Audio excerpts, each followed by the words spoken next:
It's AJ. I'm driving in the car again. Don't you love it when I drive in the car? Hopefully I don't make you dizzy. Alright, so, safety is always a factor here, so I got to be safe before I'm sorry. So here's what I'm going to talk about today. 3 expectations that your clients and customers have of you.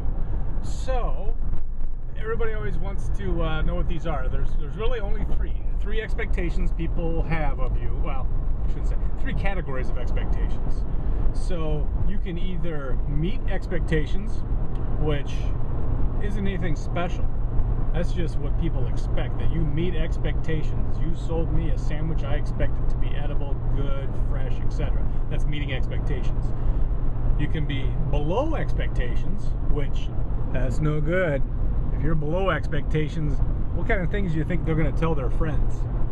And again, the third one, the one that we'd love to have but is much more difficult to get, is exceeds expectations. So if it exceeds expectations, oh my God, that was the best sandwich I've ever had. I can't believe it. The service was so good and friendly. Man, the crowd, wow, just great people. That's exceeding expectations. How many people do you think are going to talk about the middle one, just meets expectations? Hey, did you go to XYZ restaurant? Yeah, it was good. Does that sound like a raving fan to you, or does that sound like somebody that's probably going to recommend your business to other people and be a raving fan? No. Or I should say doubtful. Hey, if it's a good solid meal, so you'll be fine. Below expectations, what do they say? If you screw something up and do something wrong, that the person will tell 10 people and they're unhappy, so everybody finds out. If you do something really good, they only tell like 1 or 2. So if you consistently are below expectations, chances are word's spreading pretty good about your situation. And if you meet expectations, it's probably spreading just okay. That's part of the whole idea of really having a system in place to move that word along.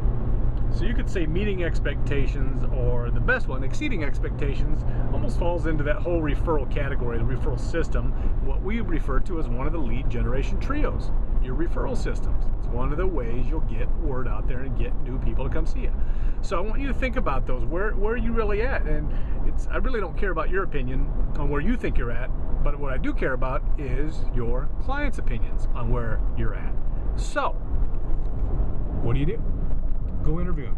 Ask, where are we at on this there, people? 3 choices. Below, meets, exceeds. Your clients are probably going to just tell you that you meet expectations. There'll be a couple that exceed. But you need to figure out what would have to happen to take it to that next level, to start exceeding expectations. Now, you can't do it every time. You can't do it for all people. But is that the nirvana you're shooting for? Is that the goal you're striving for? I think it's good to have a goal you're striving for, and exceeding expectations for your customers, your clients, and the people you work with is fantastic. You could even think of it for your employees. Can you exceed expectations for them? Again, none of this is easy. That's why hardly anybody does it.